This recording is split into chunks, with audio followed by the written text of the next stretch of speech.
Good morning, ladies and gentlemen. I just wanted to bring up to speed some information that I wanted to share about the timeline. A timeline is so important because I do want to make it clear that these individuals that has stolen my identity, they wanted to make it seem as though that I had a memory lapse or something to that nature. No one has ever made a physical contact with me to inject me with some kind of mental or debilitating effect that would steal my memory away from me. Like I said, as far as I can push this thing back as to when I came in contact with the problems I was having from these individuals. It's like I said, I established my grounds on what I was doing back in May of 2020. At that time, David, one of the representatives that was working with me to get my business up and running, like I said, he had at that point, I had a account. My email account was under AT&T, AT&T, and at which time he was trying to tell me that he couldn't establish my business unless I went to Gmail. At which time I did, but he saw what was going on with my account at that time, and like I said, he stole the money that was in my account that yielded like $400,000. Um, at that point, I did come over to Gmail. He set my business up, but like I said, he orchestrated in a way to where he had full control over my accounts, over my banking accounts. Like I said, I was set up through PayPal as well. PayPal defrauded me out of probably close to 150,000 to $200,000. At which time I kept pursuing it. I didn't never really focus on the money because, like I said, I was scaling. I was moving in a sense to where money is not really that important. So I was scaling for over a period of probably 2 to 3 years, and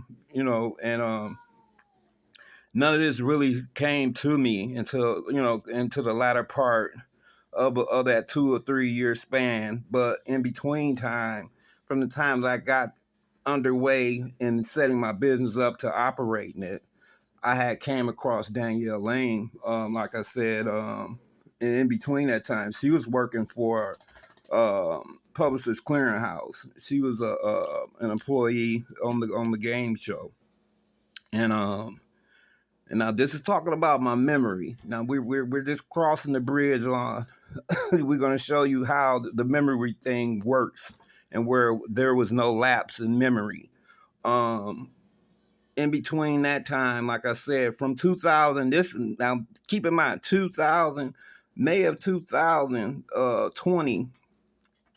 I was playing Publishers Clearinghouse, in which time I was physically operating online, my business and playing the game all at the same time.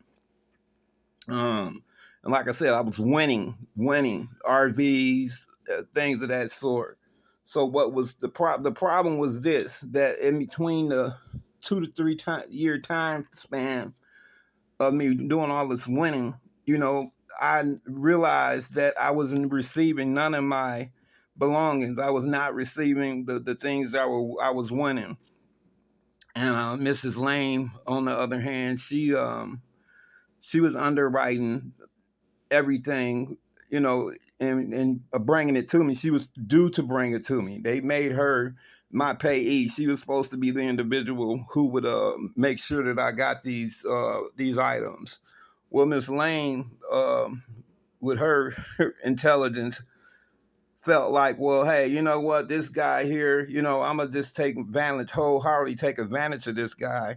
He don't know what's going on, he ain't gonna know. So in between all of what's been going on, she never kept anything that I was winning that had value to it outside of a home. That home was something she knew she could really benefit from personally. This woman had the audacity to try to take my home and then turn around and when all of this hits the fan, you want to go and try to fight me for something that belongs to me in court because you doctored the paperwork or had attorneys doctor the paperwork to fit your need. And it was just it's overwhelming to believe that you came this far to do something of the sort. But like I said, in any event, I'm going to make sure, to play this out to the end, to make sure that justice is handled in this matter. You need to be brought up on criminal charges. I don't want to be playing with some notion that, hey, you know what, this is going to be a spiritual court issue. I'm going to make sure that I line up with some attorneys, get the ball rolling and get this thing done properly. Like I said, I've been addressing the courts. I've been addressing the authorities. No one has taken the stance to really bring you to justice and, convict you in the court of law on the basis of what's taking place here. Now, back to, like I said, communicating with the ideal of memory loss. You work for the federal government. Now, you done told him, I went to his state. I went to where he lives in Wisconsin, and I made contact with him, and, this, that, and the other. You hit me or supposed to have dosed me with some kind of memory loss spell work or did something of that nature. Believe me, none of it. Nothing that you thinking you had done to me. You didn't even make contact with me outside of lying to me about what it would cost me to have my things given to me. And once I didn't yield to that to you, you stayed in my city for another week or so because you didn't want to go back to New York empty-handed, or having to come up with a story on what was going on. At that particular time, I even threw it back at you that you were under investigation by the same people you claim you work for, and that threw you off. Now, I'm going to just show you how slick you think you are in talking about some spell work or me having a memory loss.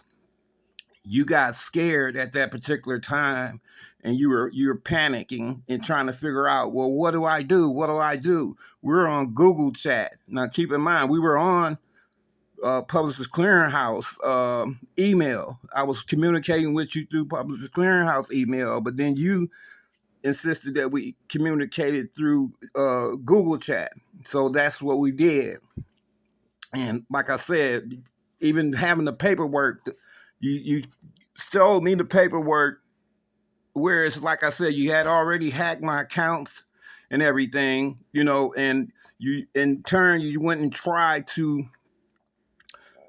say, when you sent the paperwork over, you tried to, when you knew that I had the paperwork, you hacked my account and you deleted the paperwork out of my account, where I'm looking at the paperwork and you had your name in my paperwork, like me and you were married. I never met you a day in my life. I never. And then your theory was some past life relationship.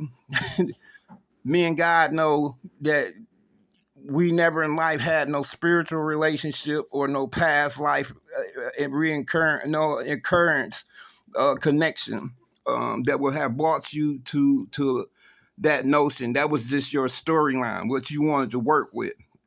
Now, only reason why this thing went to divine justice is because you had already conjured up a plan. This was going to be my story. This is how I felt. You know what I'm saying? This is how I'm gonna go with it.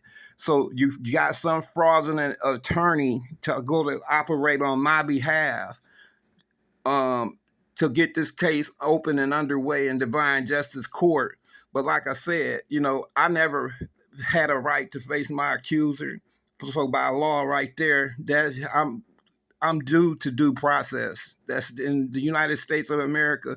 Due process is the number one underlying issue in any situation, or it's an all and void matter. You know what I'm saying? Which it never even took place. So, like I said, we're going to revisit this thing from a real standpoint to where, as long as due process never occurred, it's like the court, all this stuff y'all doing is really just really a wash, because you know what, we're going to do it right, we're going to do it the way it's supposed to be done. We're going to review all the paperwork, who all was involved, who all spoke on my name, who all bought me or came out here and spoke down on me like I'm some kind of anybody on the street. You know what I'm saying? Like I said, back to remembrance, your attorneys, whoever you cahoots with a false investigation, you all came together and created this notion that, hey, you know what, we're working in the best interest of him. You know what?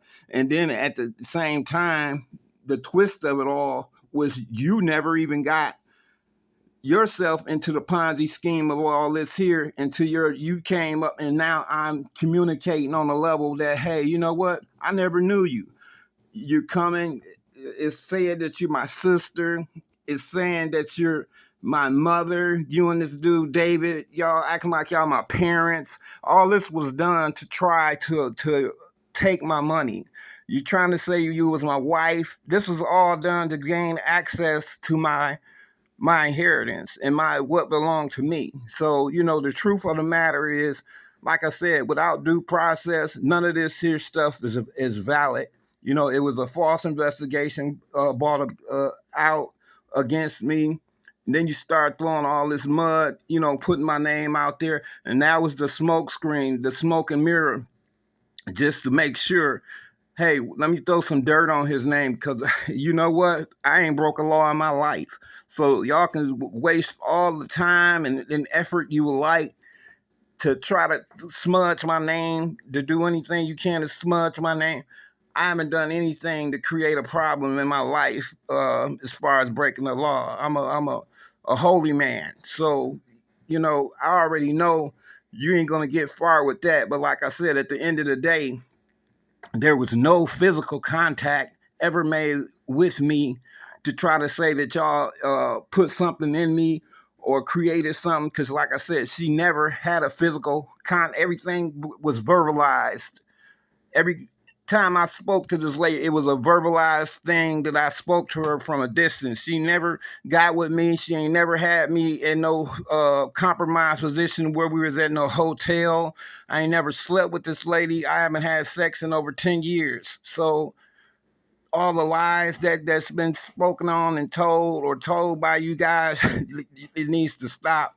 Like I said, at the end of the day, these sex videos and stuff that's been created, these false narratives, all that stuff is fraudulent and false, because I don't know who it is. It may have been her in the videos, but it was never me.